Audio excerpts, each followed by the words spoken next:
Paris, pour moi, c'est ma vie. J'ai appris à connaître Paris. Bon, j'ai eu la chance de pouvoir bouger, de ne pas rester toujours confinée dans le même quartier, déjà. Et puis, selon aussi le travail que j'ai fait après, ou selon ce que j'ai fait, j'ai eu l'occasion d'être en contact avec beaucoup de choses.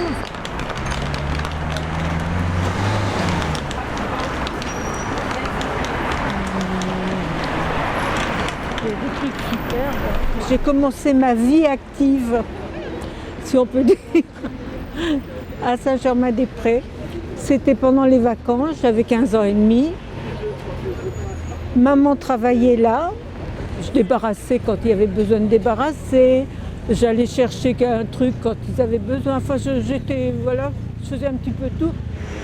C'était là où il y a le magasin Emporio. C'était un grand restaurant, enfin pas, c'était un café, restaurant, rôtisserie. C'est-à-dire qu'il y avait tout.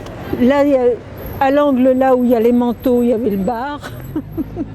Sur le côté là-bas, après, c'est à côté du Monoprix, c'était le restaurant. Un petit peu derrière, c'était la rôtisserie. Et puis là où il y a le petit café qui est à côté de l'Yps, c'était un salon de thé. Ce qui était le plus connu, c'était les Deux Magots, le Flore, et puis chez l'Yps à côté. Mais par contre, il y avait quand même des vedettes qui venaient, en passant, qui venaient prendre. J'ai eu l'occasion de voir pas mal de vedettes de l'époque, dans les années 60. Gréco, oui, bien sûr. Juliette Gréco, oui. Oui, c'était sa fief. Et puis, il y avait Belmondo. C'est l'époque aussi de Simone de Beauvoir, Jean-Paul Sartre, tout ça, des intellectuels. Oui, mais ils venaient pas là. Ils venaient pas là. Non.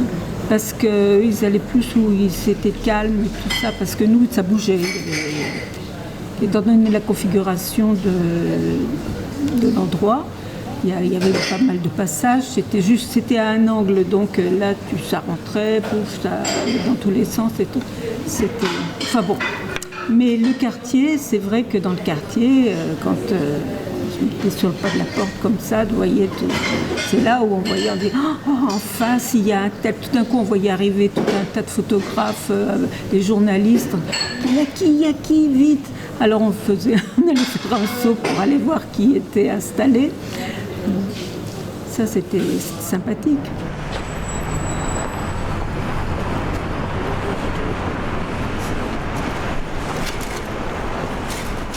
Les patrons de ce café-restaurant nous avaient prêté une chambre de bonne avec maman. Alors on habitait là-bas, au métro Mabillon, c'est la rue de Bussy qui est là-bas. Et on était dans une pièce avec les toilettes sur le palier, puisque c'était une chambre de bonne. Donc c'est vrai qu'en venant comme ça, c'est là où on était quand même dans l'esprit du quartier, qui était un quartier d'artistes, qui était un quartier de... C'est une vie à part.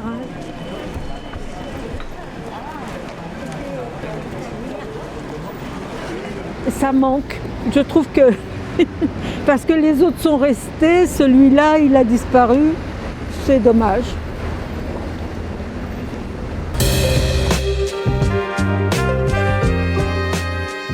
Il y a une partie de ma vie où je travaillais aux Champs-Élysées. J'étais dans un bureau, j'étais mécanographe. C'était pas le petit ordinateur comme ça et tout ça, c'était des machines qui étaient un peu plus importantes, mais c'est le même principe. Il y avait des dossiers qui arrivaient, il fallait les transmettre, il fallait faire tout ça. Bon. Et là, tout d'un coup, hop, les Champs-Élysées sont fermés parce qu'il y a telle chose, tel événement. Il y a tel événement, donc ça modifie notre horaire, ça modifie un peu ça, ou alors là, on ne va pas pouvoir avoir accès. Et donc, c'est vrai aussi qu'on était sensible par... Et je ne sais pas si ça vient de là, mais résultat des courses, c'est que moi je suis une grande malade militaire.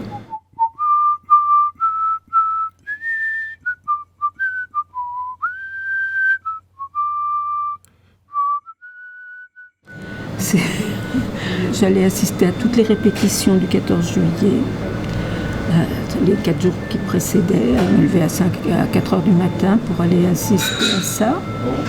Donc, et puis bon, je suis encore...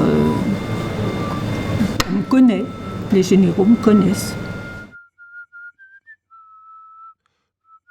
Regarde comme il est beau celui-là. C'est vrai que Paris, c'est très enrichissant intellectuellement. Si on veut, on peut trouver des choses qui nous apportent quelque chose. Je donne un exemple. Et j'étais donc toute seule à la maison parce que mes enfants étaient restés chez leurs grands-parents. Et là, je me disais, qu'est-ce que je vais faire? Et j'avais un guide vert. Et je commence à dire, je vais suivre ce que le guide me dit. Donc je commence par le 1er arrondissement. Et je m'en vais dans le 1er arrondissement et je suivais à la lettre tout ce qu'il me disait de faire. Alors, de regarder telle maison, parce qu'il y avait ça, de regarder la porte qui était très jolie, et puis à tel endroit, il y avait eu ça qui s'était passé. Donc, pendant toute une semaine, j'ai fait le 1, 2, 3 et 4. Aussi le dessus des portes où il y a des têtes comme ça, je trouve ça super. Mais maintenant, j'ai pris des tics. C'est que je continue à regarder les maisons. Alors voilà, c'est des choses comme ça qui m'interpellent. Moi, j'aime bien connaître les petites histoires derrière, parce qu'il y a l'histoire, puis il y a la petite histoire. Oui. Et ça, c'est intéressant de voir, si on regarde bien, si on écoute bien, on voit qu'il y a de quoi faire. Hein.